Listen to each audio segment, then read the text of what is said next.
Suatu amanah dibelai mesra ibu dan ayah, bukan korban nafsu serakah, dirosakkan dari gelora durjana.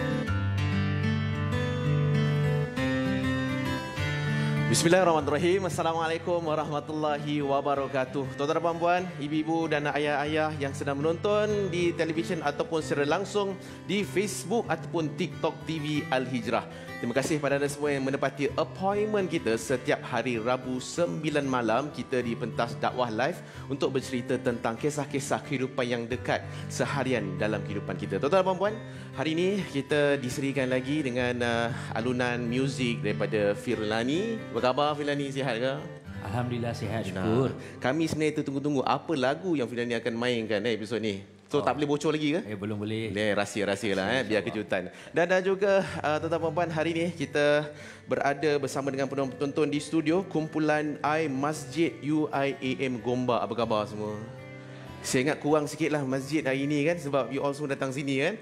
InsyaAllah. Tuan-tuan dan puan-puan yang dikasihi oleh Allah Subhanahu Wa Taala. Tajuk hari ini berkenaan dengan keluarga ini, dan kalau siapa yang tertanya-tanya, keluarga ini maksudnya nak cerita pasal apa? Hari ini kita nak cerita tentang satu yang berkait dengan peribahasa haruan makan anak. Yang mana hari ini yang sepatutnya lelaki, seorang suami, seorang ayah melindungi keluarganya, tetapi dialah yang menjadi racun yang merosak dan menjahanamkan keluarga sendiri. Tuan-tuan dan puan, haruan makan anak biasa, tapi kalau manusia, ia lebih rendah daripada binatang. Dan kita akan bincangkan tentang tajuk ini.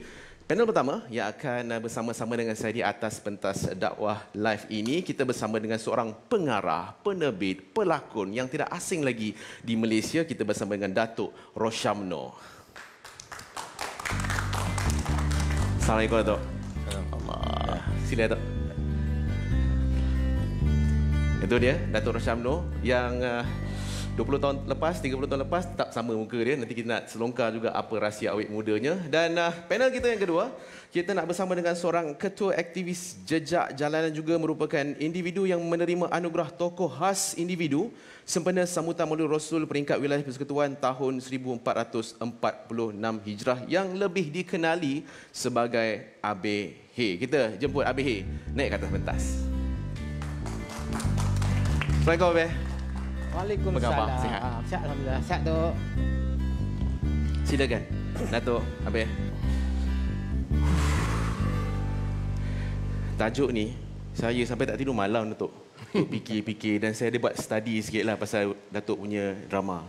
Kerana lah dapatlah idea tu Datuk. Of course lah, bila kita cerita pasal tajuk kita ni, dan Datuk sebagai pelakon dan juga involve dalam penceritaan tu, pasti Datuk ada buat research kes-kes yang berlaku dan relate dalam karakter yang Datuk bawa dalam drama. Datuk mungkin boleh cerita sikit, suami ataupun ayah yang sepatutnya jadi pelindung, kawam dalam agama ni, tetapi akhirnya dia yang makan balik keluarga dan anak dia sendiri. Datuk. Assalamualaikum semua penonton. Alhamdulillah, tak sangka pula drama lakonan saya tu menjadi satu fenomena yang begitu besar dalam karier lakonan saya. Jadi sebenarnya kalau kita lihat balik dari sudut kehidupan kita sebagai manusia, khasnya orang lelaki yang sepatutnya menjadi tunjang yang melindungi institusi kekeluargaan itu, itulah yang dijanjikan bila akad nikah. Betul. Bila akad nikah tu sudah pasti orang yang dipilih sebagai isteri itu mengkendakkan sesuatu yang hebat yang berlaku sebagai satu pelindung, seorang yang begitu bertanggungjawab yang digelar suami, dan kemudian daripada perhubungan itu maka lahirlah anak-anak, ya. Jadi mengharapkan satu benda yang mengawal keadaan, tetapi apabila berlaku sesuatu perkara yang boleh merosakkan jiwa, kasih sayang sudah pastilah lelaki itu kita gelarkan lelaki yang durjana. Sebenarnya benda ni dah lama berlaku. Okey. Bagusnya hari ini sebab kita ada zaman social media. Kerana social media ini kita banyak reporter. Betul. Semua orang hari ini ada surat khabar masing-masing, di mana apabila ada kejadian-kejadian yang sebegini berlaku, walaupun tidak dapat menegur secara lisan, tidak dapat menegur secara berdepan, tetapi dapat ditegur melalui video-video yang dirakamkan, dan ini menjadi satu hebahan yang baik. Tapi berbalik-balik kepada seorang lelaki, sudah pastinya lelaki yang begini ada permasalahan yang begitu besar. Dia masalah mental ke masalah akhlak, agama tu saja tu? Dia dalam kehidupan, bagi pendapat saya lah, mungkin saya salah, sebenarnya dia berbalik kepada iman itu. Okay. Dia berbalik kepada agama itu. Kerana agama itu membawa kepada akhlak. Kalau dia hilang rasa kasih, hilang rasa cinta, hilang rasa sayang, hilang rasa tanggungjawab, maka perkara-perkara itu boleh berlaku. Kerana bagi seorang lelaki itu yang bergelar bapa, bergelar suami, kerana pada permulaannya lah, dialah yang harus merencanakan bagaimanakah satu rumah tangga yang harus dibentuk. Tetapi kalau daripada awal dia tidak merencanakan, ataupun sebelum dia berkahwin, dia tidak ada cita-cita. Dia tidak ada cita-cita untuk merencanakan kehidupan dia, kerana rumah tangga itu adalah satu kehidupan berkongsi. Betul. Berkongsi dengan isteri, berkongsi dengan anak-anak, berkongsi dengan keluarga isteri, keluarga sendiri, berkongsi untuk membuat satu bentuk kejayaan. Benar. Seorang lelaki ni apabila dia berumah tangga, itulah sebenarnya fitrah yang paling besar. Sama ada dia berjaya untuk sampai kepada penghujung apa yang dijanjikan ataupun tidak. Tetapi kalau dia tidak berbekalkan ilmu itu ialah agama itu, maka dia akan kecundang. Sebab tu saya selalu berborak dengan orang apabila mereka melihat ada tak kejadian-kejadian itu yang berlaku. Saya kata apabila kita memilih seseorang sebagai pasangan hidup kita, of course kita akan bercinta, kemudian kita akan memilih pasangan hidup kita, dan sebelum kita memilih itu kita harus mengenali. Macam kita nak beli kereta lah. Nak beli kereta, kita tengok dulu enjin dia macam mana, brake system dia okey tak, rim dia besar mana, spek dia besar mana.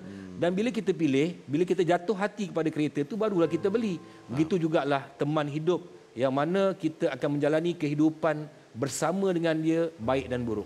Saya nanti nak tanya kat Datuk lah, apa ciri-ciri ayah yang red flag? Maksudnya ciri-ciri yang ni perlu untuk dibaiki pada diri kita. Mungkin kita ada tapi tak sedar kan. Tapi nak tanya pada Abel dulu, Abel. Abel involve banyak sangat on ground. Orang-orang yang memang hands on lah. Tengok depan mata bagaimana gelandangan-gelandangan di Kuala Lumpur ni. Mereka hidup dalam keadaan ada rumah, yang tak ada rumah, ada pekerjaan, tak ada pekerjaan, tidur tepi longkang dan sebagainya. Abel, setuju tak kalau ada orang kata antara penyebab seorang ayah tu dia melakukan sesuatu yang tak sepatutnya sebagai seorang ayah buat pada anak disebabkan oleh faktor ekonomi? Tak ada duit, tak ada dari segi pekerjaan. Abel. Okey. Assalamualaikum warahmatullahi wabarakatuh. Abel pernah, biasa kita tengok dalam TV kan, tentang haruan makanan. Benar. Tanpa disangka, Abel sendiri terjumpa dua keluarga. Bukan haruan makanan, bapa haruan makanan. Datuk. Oh, bapa pada haruan tu? Bapa pada haruan tu. Jadi yang bapa ni tak kira haruan lah sebab dipenjarakan. Jadi keluarga ini tinggal satu keluarga dan Datuk ada sekali. Jadi Datuk ni makan haruan. Datuk ni makan anak. Maka terkeluarlah anak. Oh. Jadi Abang macam satu kejutan jugalah. Apakah panggilan budak ini nanti pada Datuknya nanti? Okey. Memang satu kejutan. Abang rahsiakanlah nama negerinya. Abang pergi untuk menyantuni kerana keluarga ini miskin. Okey. Jadi bila Abang tanya, mak budak ni di mana? Jadi neneknya beritahu mak dia keluar. Bapaknya di mana? Dia ceritalah.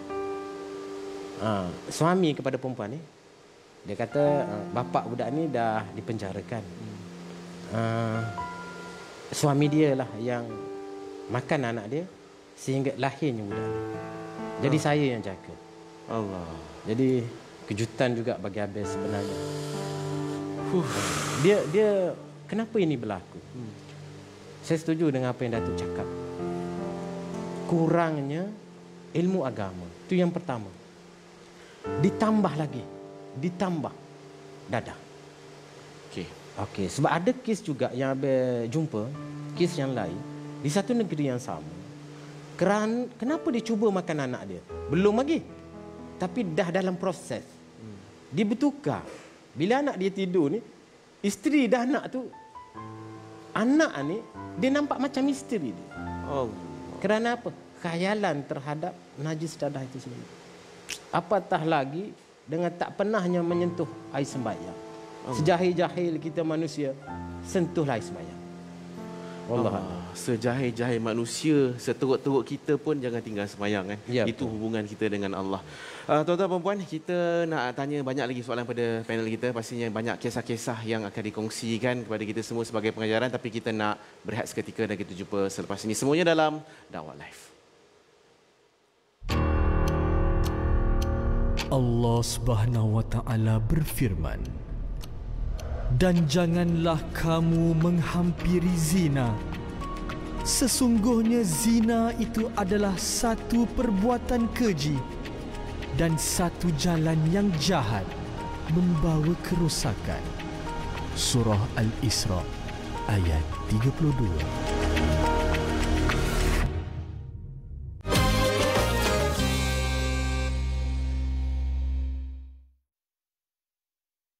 Bang, abang boleh bantu saya tak bang? Saya nak mohon bantuan bang. Company saya ditutup. Saya dihentikan kerja. Abang boleh bantu saya tak bang? Boleh.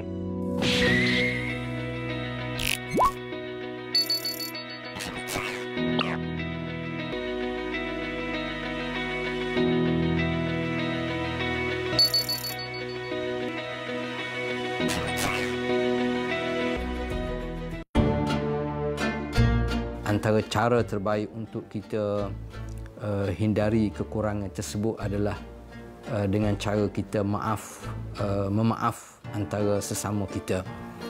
Dan ini merupakan satu sifat ataupun akhlak yang terpuji di dalam Islam. Manusia ini tidak ada yang sempurna. Setiap daripada kita ada kelemahan masing-masing. Inilah. Dah berapa lama tunggu sini. Apa besar pun tak dapat. Itu tandanya belum ada rezeki, Wong. Kalau ada rezeki, walau macam mana pun mesti dapat. Dan segala-galanya itu bermula daripada hati kita. Kalau hati kita baik, seluruh tubuh badan kita ni akan lebih baik. InsyaAllah. Dah gila ke apa? Kau yang buat aku gila. Kita ni, Wong, datang dari Allah. Hidup dengan Allah. Kita pulang pada Allah. Ya Allah, ya Tuhanku, Kau jagalah hati Wong. Janganlah hati dia berubah dan bencikan Islam. Sebab lebih banyak yang buruk dia dapat dari yang baik. Kekalkanlah hati dia dalam Islam, ya Allah. Patutnya kena siapkan assignment, kena submit. Asyik tak submit aja. Akhirnya carry marks pun rendah, final exam pun tak boleh nak score, akhirnya fail. Aku nak cuti ni. Kau nak cuti berapa hari? 2 hari. 2 hari. Kau ambil lah seminggu terus. Senang. Dia pakai baju dah cantik dah, smart dah. Tiba-tiba masuk kerja. Alat lu.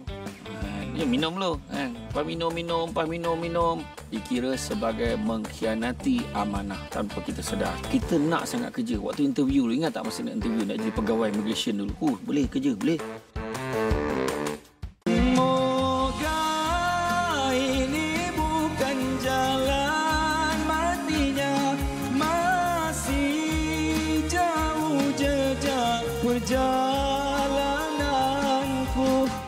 Jangan lupa saksikan kami Haikal Iman Dan Putra Aiman di Carta 114 semestinya di TV Al Hijrah.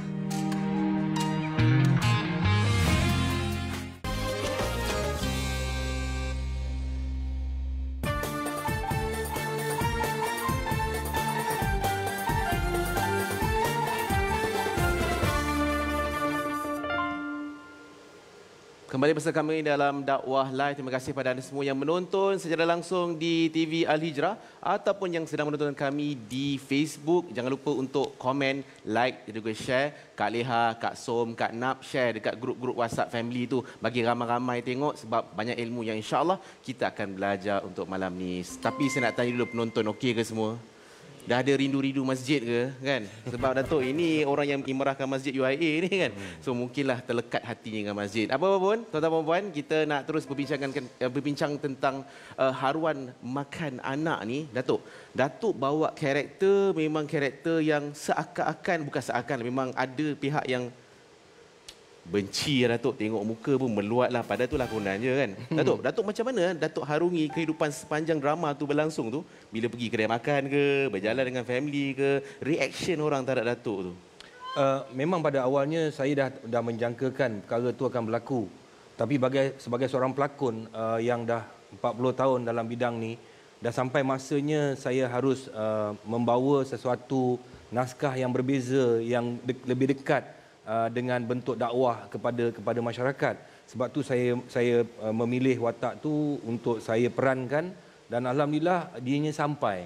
Walaupun pada awalnya memang ramai orang yang marah dan apabila ada juga individu-individu yang tampil dalam social media yang mengatakan mereka juga adalah mangsa, dan akhirnya masyarakat penonton itu mula sedar bahawa kerja yang saya buat ini sudah pasti akan memalukan diri saya. Tetapi itu adalah tanggungjawab saya sebagai seorang pelakon yang mana sudah sampai masa dia untuk saya merealisasikan apa yang berlaku di belakang kita, yang banyak keadaan ini disorok, tetapi saya dengan tim saya buka, dan akhirnya dia menjadi satu bual bicara yang begitu besar, dan alhamdulillah interaksi di dalam social media sampai kepada 1.2 bilion. 1.2 bilion berinteraksi, dan ini bagi saya sebagai seorang pelakon satu kejayaan untuk menyampaikan dakwah melalui drama lah. Mana bila orang emosi dengan kita tu kira sampailah. Orang marah dengan saya, jumpa saya benci sebab dia orang biasanya tengok saya jadi hero, jadi orang yang baik. Ini kali pertama dalam drama yang saya bawa watak yang sebegitu, dan saya pun dah hampir 15 tahun saya tak berlakon dalam series TV. Okay. Tapi bila saya tengok Irma bagi kepada saya naskah tu, mula-mula saya agak sukar sikit, tetapi bila dia pun berkata kat saya tanggungjawab, sebab tu saya bawa, dan saya tak baca komen orang. Okey. Dia nak marah ke apa, nak kutuk apa, tak baca komen orang, dan alhamdulillah lama kelamaan mereka sedar bahawa ianya berlaku dan perlu kita buka kepada masyarakat. Bagi kesedaran awareness melalui lakonan kan. Saya sokong apa yang Abang Ari cakap tadi tu.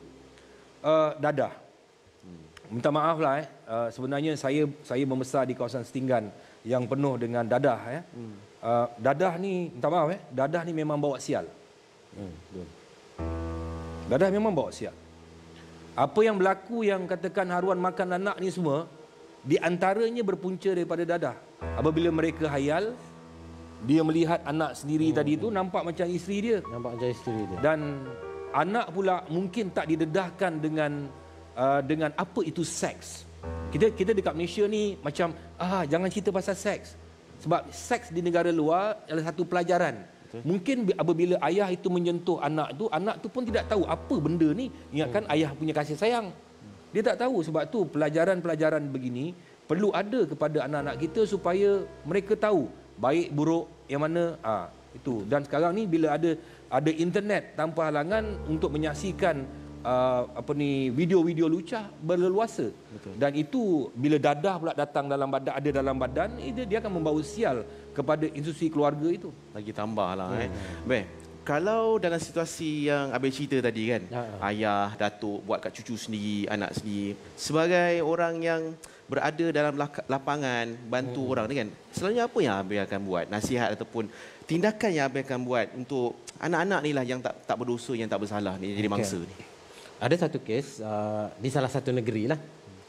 So bila perkara ni terjadi, Abang tak boleh diamkan. Sebab ada orang sekitar tahu, cuma mereka tidak berani bertindak. Hatta orang-orang yang diberi amanah oleh pihak tertentu pun tidak berani bertindak. Jadi Abe terpaksa ambil kes ini dan serahkan bapaknya kepada pihak berkuasa. Sebab benda ni tak boleh didiamkan. Itu belum terjadi, baru dalam proses gosok-gosok. Baru dalam proses gosok-gosok. Ini diakui sendiri oleh anak dan ibunya. Tapi sekiranya Abe biarkan perkara ini berlaku dan si bapa terus mengambil dadah, maka akan berlakulah perkara-perkara yang tidak kita ingini. Maka lahirlah pula seperti yang Datuk makan anak tadi, yang keluarnya anak. Jadi kena cegah. Tapi kebanyakannya dia ambil pendekatan macam, ini kalau aku cerita kat orang ni buruk nama baik keluarga aku ni. Jadi benda yang macam benda tu dia orang rasa malu. Dia orang rasa malu. Dalam kita boleh bercakap. Kita bercakap Izhar. Dia tak berlaku dalam keluarga kita. Kan kalau tak tahu kalau dia berlaku dalam keluarga kita macam mana? Contohnya anak luar nikah. Ini bukan haruan makanan. Kadang-kadang anak luar nikah pun bila anak tu dia dah mengandung tanpa berkahwin, itu pun memalukan. Apakah perkara yang begini berlaku dalam satu keluarga, macam mana benda tu nak keluar dan memalukan, mana mereka nak letak muka, tapi dalam masa yang sama mereka juga harus sedar bahawa korban itu akan terus sengsara. Betul. Jadi korban yang terus sengsara inilah yang sebenarnya kita harus menyelamatkan. Tapi sebenarnya sebagai ibu atau yang melihat kejadian itu berlaku ataupun jiran tetangga yang melihat kejadian itu berlaku, mereka nak tak nak, mereka juga ada tanggungjawab untuk bersuara. Kalau tidak, mereka juga berdosa. Ya, betul lah. Habis ada tak yang ahli keluarga sendiri kata tak payahlah Abel, tak payah laporkanlah kat polis? Macam kes Abel ni, dia kebetulan pula si bapa ini sering melakukan penderaan yang teruk terhadap ibu. Jadi Abel pun fikir dua kali sebenarnya sama ada nak laporkan kes penderaan atau kes pencabulan. Jadi Abel ambil pendekatan untuk menjaga maruah semua. Abel ambil pendekatan penderaan terhadap ibu. Salah yang baik. Tapi pencabulan mana ni tak boleh tu. Pencabulan tu ditutup ke atau macam mana? Masyarakat sekitar tak ramai yang tahu. Dan bapaknya sendiri pun dah bertaubat sebenarnya. Dia yang mengakui dia tersilap nampak. Okey, Abel, kita nak tahu cerita dia ending jadi apa. Tapi kita nak bagi Abel dengan Datuk rehat sekejap. Kita nak berehat seketika. Ni bestnya cerita ni kita nak sambung ni. Jumpa selepas ini. Semuanya dalam Dakwah Live.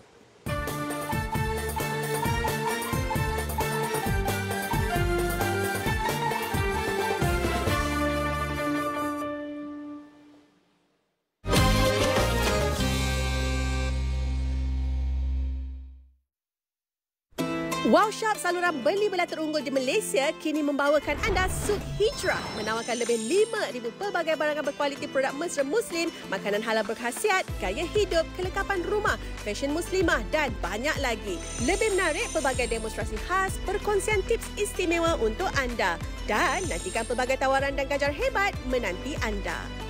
Bersama kami, Suk Hijrah di TV Al-Hijrah, teman beli belah baru anda.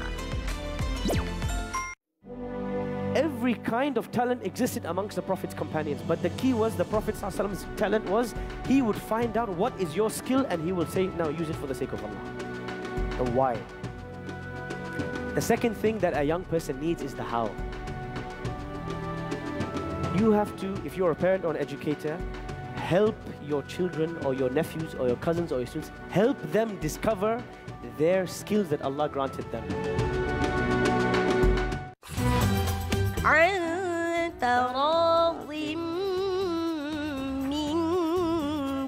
Topik hari ini hukum ikhfa hakiki. So nun mati bertemu dengan huruf shin. Dia tak boleh baca min.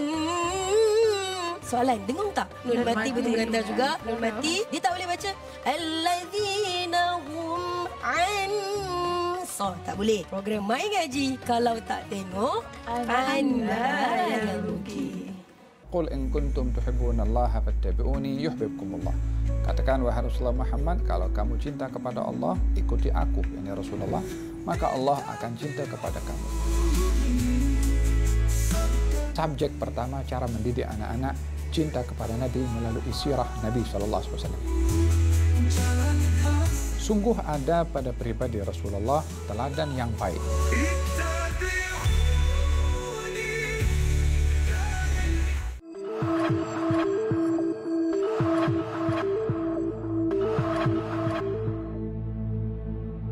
berdoa agar diberikan hidayah.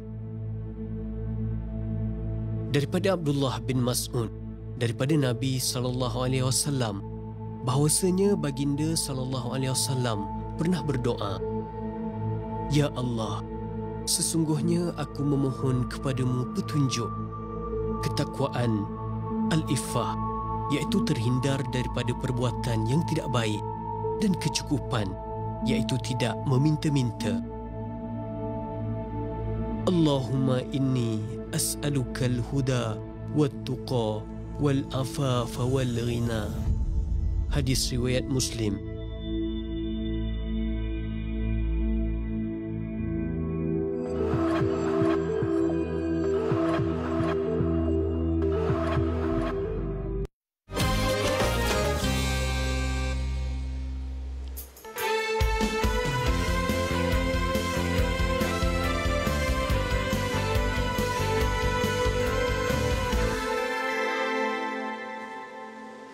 Ramai yang tanya, dakwah live ni selalunya cerita pasal apa? Selalunya kami akan membawakan kisah-kisah realiti kehidupan seharian kita untuk kita bawa dalam perbincangan dan boleh memberikan kesedaran kepada semua yang menonton. Dan malam ni kita nak cerita tentang haruan makan anak, ayah yang sepatutnya menjadi pelindung, protector, provider kepada anak-anak, tapi akhirnya inilah menjadi racun dan menjahanamkan anak-anak dan keluarga sendiri. Dan kita ada panel pertama, Datuk Rosham dan Abang Heh berkongsi dengan kita pengalaman, ilmu dan apa yang kita boleh buat. Tapi sebelum saya nak tanya soalan pada panel kita bukalah peluang pada anak-anak kita daripada Universiti Islam Antarabangsa untuk melontarkan soalan. Silakan, siapa yang berani nak tanya soalan?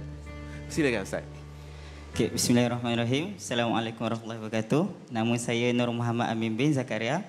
Jadi Abang Heh, macam mana yang sebut tadi pasal haruan makan anak. Jadi banyak yang kita dengar dari segi mangsa kan. Jadi apakah tindakan ataupun apakah yang perlu dilakukan oleh seorang mangsa tersebut dalam kes haruan makan anak ni? Okey.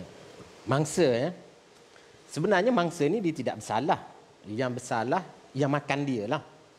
Jadi macam yang Datuk cakap tadi, dunia hari ini adalah dunia sosial media. Kan semua terbuka. Semua orang nampak, kan? Jadi selain daripada masyarakat yang sepatutnya, bukan sepatutnya, yang wajib memberi dorongan kepada anak yang dimakan tu tadi, pihak yang berada di dalam media sosial. Sebab media sosial ni, dunia media sosial dia ada dua jenis kategori. Kategori yang pertama orang yang positif. Kategori yang kedua, Ustaz, Datuk, toksik. Yang sentiasa mengecam. Jadi, Abang menyerulah. Kita semua menyeru mereka yang sentiasa toksik yang berada di dalam media sosial ini, bila berlaku kes-kes begini, sama ada masyarakat kampung, masyarakat sekitar dan juga warga maya yang banyak menonton ni di media sosial, memberi galakan dan sokongan kepada anak yang tidak bersalah ini. Sentiasa beri dorongan. Kamu tidak bersalah, kamu tidak bersalah, kamu tidak bersalah. Yang bersalah adalah orang itu. So dia akan menjadi satu perasaan lega kepada hidup dia. Sekiranya dikecam, dia sendiri pun tak tahu dah mana dia nak pergi. So hidup dia terumbang-ambing, maka satu masa nanti dia pula akan terlibat dalam dunia masalah. Kita nak elakkan benda-benda macam ini, insya-Allah. Habis bila habis cerita, tapi kalau sebenarnya ialah bila kalau contohnya lah, kalau saya, contoh kita ada bapa ataupun abang ataupun kakak yang isak dadah, atau kakak ataupun adik perempuan yang mengandung anak luar nikah, kita nak cakap dengan orang pun kita malu. Betul. Apa kan diri dia sendiri kena, ya, betul. Macam mana dia nak bersuara, nak malu kan, dia malu pada diri dia sendiri. Jadi ini menjadi satu persoalan yang besar. Kita cakap senang pada mangsa tu bersuara, contohnya bercakap dalam sosial media, bersuara, tapi tak semudah tu. Ya, betul lah. Tak sebab semudah tu. Saya sebab tu kes tu habis tutup. Sebab kita tengok wajah anak ini dengan adik-beradik dia ni, kita pun rasa kasih dan sayang pada dia. Kita tak nak masa dia depan rosak tu. Yang tu habis tutup kes ini, kita laporkan pada pihak berkuasa kes penganiayaan bapa terhadap ibu saja. Ini kita tutup. Tapi dalam psikologi kan, ada satu term dipanggil sebagai narsistik. Kan macam Abang sebut tadi toxic, narsistik. Salah satu kepakaran orang narsistik adalah gaslighting tau. Gaslighting ni apa? Dia buat salah tapi dia boleh buatkan yang mangsa tu rasa mangsa tu yang bersalah. Maknanya dia divert kesalahan tu supaya mangsa tu jadi serba salah. Kalau aku laporkan ni ayah aku. Nanti ayah aku tak bagi duit, tak jaga aku, kena halau daripada rumah. Ini kepakaran narsistik tu. Itu yang berlaku dalam watak saya. Anak saya yang buat pada anak saya tapi saya tuduh anak saya balik. Dan anak tu rasa bersalah. Yang kisah drama terbaru. Drama terbaru sebab anak saya balik dalam keadaan mabuk dan saya masa tu tengah tengok video lucah. Dalam masa yang sama isteri saya tak layan sebagai seorang isteri pada saya. Dan rogol itu berlaku dan dia menjadi sama-sama. Sama ada dia tidur dengan bapa dia, dirogol oleh bapa dia ataupun dia tidur dengan teman lelaki dia. Kerana dalam cerita tu kalau semua nak tahu bahawa kita nak tonjolkan bahawa kehidupan saya dalam cerita itu adalah orang yang tidak memegang kepada agama suami dan isteri. Awal-awal lagi kerana anak saya watak Fatah Amin dalam tu yang sudah ada anak satu pun tidak boleh baca Fatihah. Anak saya umur belasan tahun sudah mabuk dan saya dengan isteri saya adalah dalam kehidupan konteks suami isteri yang swinger. Swinger ni maksudnya walaupun saya sudah berkahwin tetapi isteri saya boleh keluar dengan lelaki lain, saya boleh keluar dengan perempuan lain. Nampak tak? Dia bermula sebab tu kita kalau kita bincang balik dia mesti balik kepada adab itu iaitu agama tu. Kalau ketua keluarga itu tak pegang sejadah daripada awal perkahwinan dia walaupun tak 5 waktu, kalau tak ada diterapkan dalam rumah tangga tu dia akan jadi permasalahan yang besar.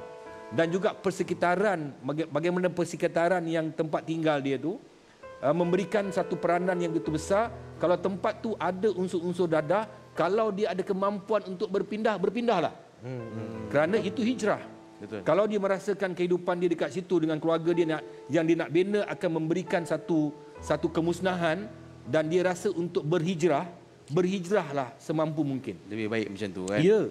Abang, saya dapat tahu yang Abang buat aktiviti yang melibatkan yang nak dapat bantuan, yang dapat makanan, dia mesti solat jemaah. Boleh Abang cerita sikit tak pasal aktiviti kat gelandangan tu supaya maknanya bila Datuk kata tadi nak tak nak teruk macam mana pun life kau, sejadah jangan tinggal, sembahyang jangan tinggal. Betul. Apa yang Abang buat di kalangan gelandangan-gelandangan yang ada sekarang ni? Okey, kalau soalan apa dia? Yang Abang buat aktiviti solat jemaah. Kena solat berjemaah. Okey. Dia kebanyakan yang habis santuni lah. Kebanyakan fakir miskin yang habis santuni. Bukan dekat KL lah. Sama ada dekat KL ataupun di luar lah. Okey. Kebanyakan. Kita ambil golongan bukan miskin. Dia ada kategori fakir, miskin dan miskin. Dua kategori kan. Dia tak sama.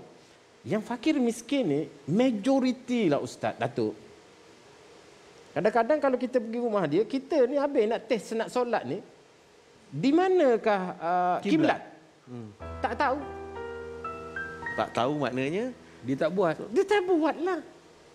Bila dia tak buat benda ini, dia maka berlakulah benda-benda macam ini.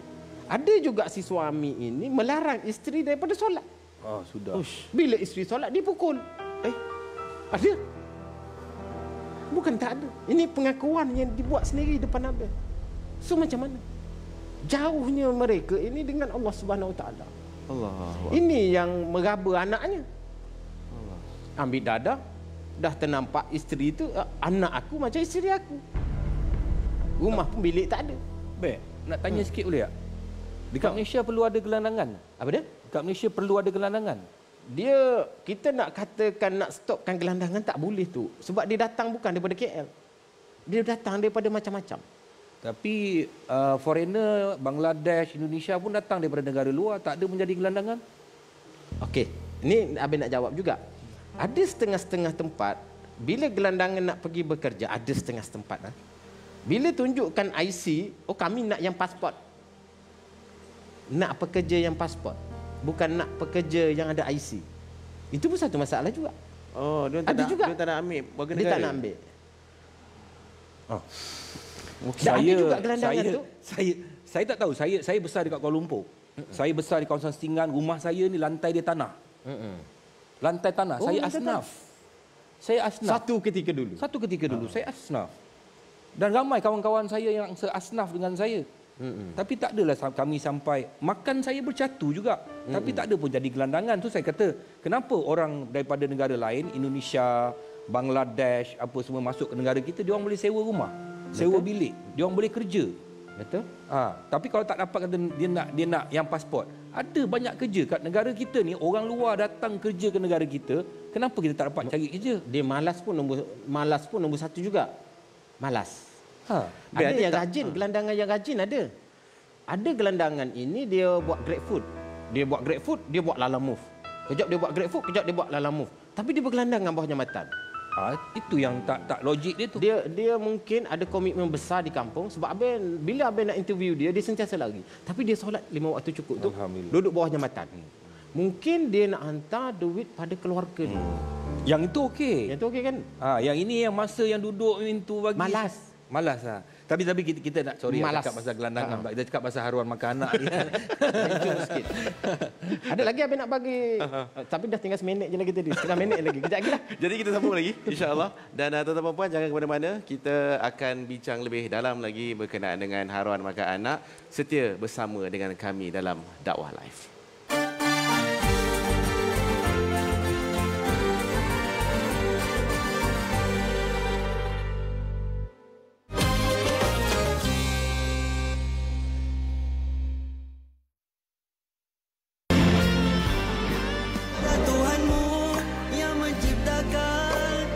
Nanti di Kaabah, doakan saya, Tuhan. Saya teringin sangat nak pergi, tapi Allah tak izinkan. 需要呢啲錢。呢啲咧可以做賭本嘅喎，你唔係好中意賭博嘅咩？我已經戒賭咗啦。你以前同我講過嘅喎，一日你未死咧，你都唔會戒賭，唔會戒酒，唔係咩？ Aku minta maaf lah. Tak payah minta maaf semua. Kau nak pukul dia sampai mati baru kau nak ajar anak kau tu. Ha? Allahu Akbar. Saya nak jadi Islam yang sejati. Saya nak masuk syurga.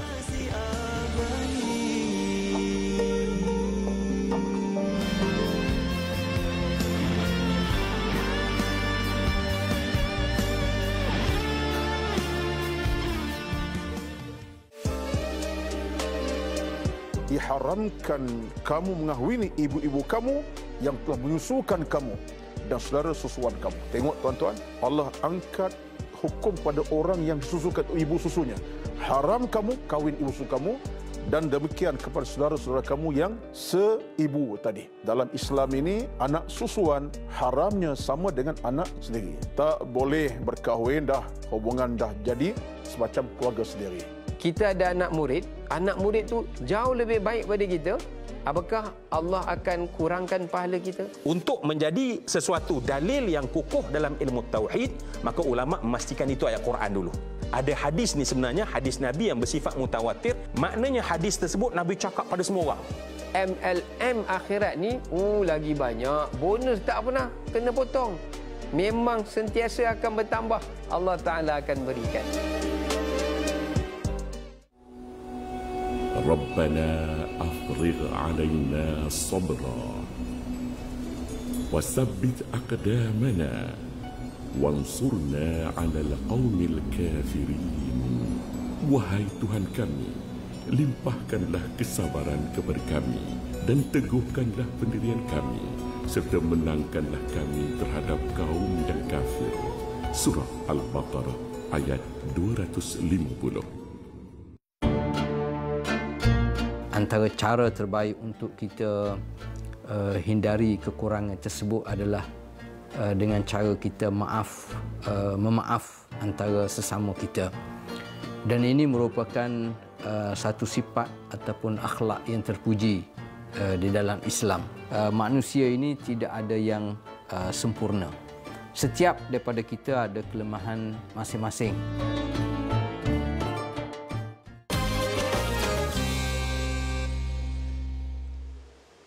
Kembali bersama dengan kami dalam Dakwah Live, kita bercerita tentang keluarga ini. Kita nak fokus kepada haruan makan anak dan kita ada panel, 2 orang kat sini. hangat perbincangannya tadi. Walaupun kami dah berehat tu masih lagi berlaku perbincangan dan sedar tak sedar Datuk Abel kita dah dekat last block dah.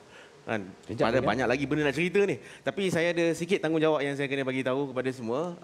Berdasarkan kita punya kita punya perbincangan tadi, ada beberapa term-term psikologi yang kita boleh belajar. Pertama adalah narcissistic parenting. Maknanya kita sebut tadilah, mak kata aku ni mak, aku ni ayah, kau kena ikut cakap aku. Kalau kau nak lapor kat polis, kau ni nak lebih-lebih dengan aku, kau keluar dari rumah aku. Jadi anak takut. Yang kedua, dipanggil sebagai parentification. Parentification ni adalah anak-anak yang menjadi mak dan ayah.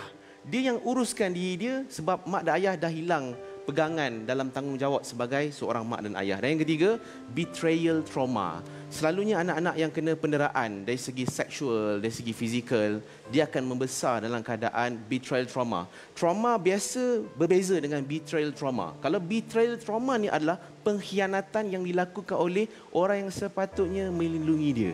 Jadi inilah perkara yang saya ingat relate lah dengan apa bincangan kita hari ini dan kita nak dapatkan jugalah nasihat, semangat, motivasi dan perspektif daripada panel-panel kita berkenaan dengan kita punya tajuk hari ini, haruan maka anak. Mungkin ada sikit pesanan Datuk untuk suami, ayah, maksud saya dan kita semua ni untuk kita dapat jadi seorang yang qawwam, melindungi dan juga provider.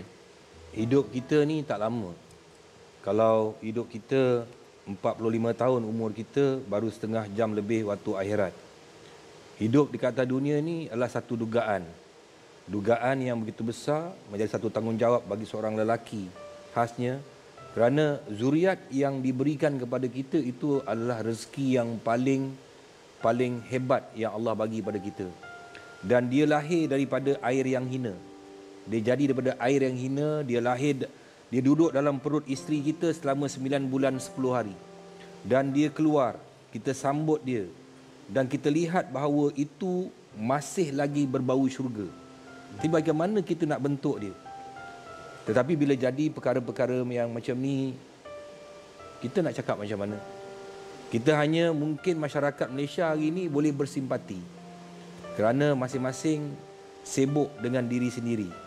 Kita boleh bercakap dalam forum yang begini, tetapi realiti dia, masyarakat hari ini dengan bentuk kehidupan hari ini, masing-masing mementingkan diri sendiri. Tanya pada siapa sajalah. Tetapi apa pun, saya nak kembali balik kepada fitrah kehidupan manusia itu, bahawa sayangilah harta yang diberikan oleh Allah Subhanahu Wa Taala, kerana di situlah puncanya rezeki yang akan berkembang kepada adonan di antara lelaki dan perempuan menjadi seorang sepasang suami isteri. Jadi hargailah sebaik-baiknya kerana mereka ada kehidupan mereka. Janganlah kita sebagai seorang bapa melakukan ataupun merosakkan kehidupan dia. Kalau kita rosak dengan dadah, kalau kita rasa dadah itu boleh merosakkan anak-anak kita, angkat kaki, keluarlah daripada rumah. Carilah jalan kau sendiri kerana anak-anak itu ada masa depan dia lagi panjang daripada kita. Itulah nak cakap sedih, kesian kepada mangsa. Kita nak buat macam mana? Kita sebagai manusia yang ada kat sini, dalam doa kita sentiasa mendoakan muslimin dan muslimat semua. Orang-orang Islam kita doakan dan kita harap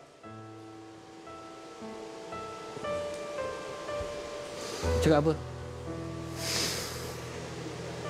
Sebab tu ada hari akhirat kan. Untuk mak dan ayah yang dia ni derhaka kepada tanggungjawab yang Allah berikan kepada dia, iaitu anak-anak. Biasa kita momokkan dengan kau jangan jadi anak derhaka. Doa aku ni makbul kalau kau angkat ni. Hidup kau susah kalau aku ni marah dengan kau. Tapi kita lupa yang kita sebagai mak ayah pun boleh jadi derhaka pada anak-anak. Abang mungkin sikit pesanan untuk mak dan ayah di luar sana. Untuk mak dan ayah di luar sana kan.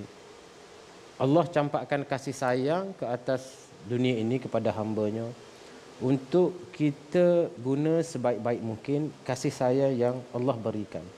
Kalau kasih sayang ini pun kita tak boleh nak jaga, maka abang pun tak boleh nak cakap apa dah. So hari ini selain daripada kita menyayangi orang lain sebagai bapa, sebagai mak, anak ini lahir bersih seperti yang Datuk cakapkan tadi. Harta yang paling besar dalam kehidupan kita hari ini. Jadi kebanyakan yang Abang jumpa hari ini yang mempunyai masalah kehidupan, tak lain dan tak bukan Ustaz Datuk, adalah dadah. Dan Abang mohonlah mak-mak yang suaminya hisap dadah atau mak-mak yang anaknya hisap dadah, bila ditangkap pihak berkuasa, janganlah kalian pergi jamin. Sebab itulah hukuman yang sepatut dijalani. Hari ini kalau aku hisap dadah, isteriku pergi jamin. Aku hisap dadah, mak aku pergi jamin. Banyak kes jamin. Terbaru Abang jumpa kes suami hisap dadah juga. So bila Abang cakap, aku bagi kau duit ni 7,000, apa kau nak buat? Dia tak fikir benda lain. Bila dia dapat duit ni, dia nak jamin suaminya. So inilah masalah yang kita hadapi. Mak bapak jamin anak, isteri jamin suami. Maka sampai bila gejala sosial ni nak hilang? Maka sentiasalah gejala sosial. Tapi kalau berlaku haruan makan anak ni, pasti isteri tahu. Pasti isteri mak tahu. Ya, isteri kena kuat. Isteri kena kuat. Betul. Isteri kena kuat, kena buat report, apa pun isteri kena kuat.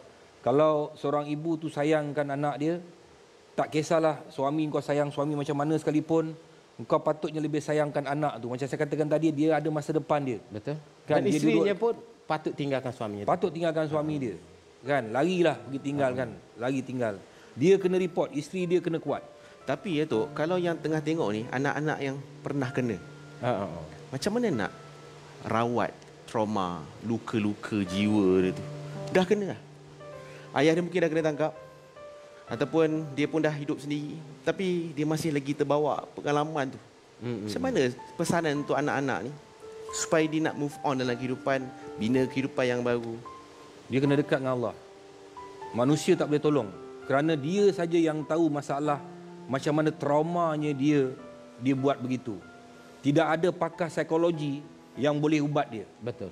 Kalau katakan pakar psikologi tu hebat sangat, boleh ubat dia, saya nak jumpa pakar psikologi. Betul. Yang boleh ubat dia Allah Subhanahu Wa Taala saja. Benar. Dia kena pergi dekat dengan Allah, sentiasa sujud dengan Allah, kerana yang boleh menjentikkan kesejukan dalam jiwa dia hanya datang daripada Allah saja. Pakar psikologi mungkin boleh bagi dia teknik sekejap saja, tetapi kesan dia, apa yang berlaku pada dia tu bukan main-main. Bukan satu benda yang macam kes curi ke tak. Ini dia soal maruah dia, soal kehormatan dia, soal hidup dia. Bagaimana untuk menjana masa depan orang yang dipercayai, membuatkan pada diri dia macam tu. Hanya Allah saja yang boleh merubah pemikiran dia. Hanya Allah saja yang boleh memberikan perhatian kepada jiwa dia. Kerana jiwa itu, firman Allah dalam Al-Quran, aku jadikan engkau manusia daripada kepengan-kepengan tanah liat yang berwarna hitam, lalu aku bentuk dengan tangan aku, lalu aku tiupkan sebahagian daripada roh aku.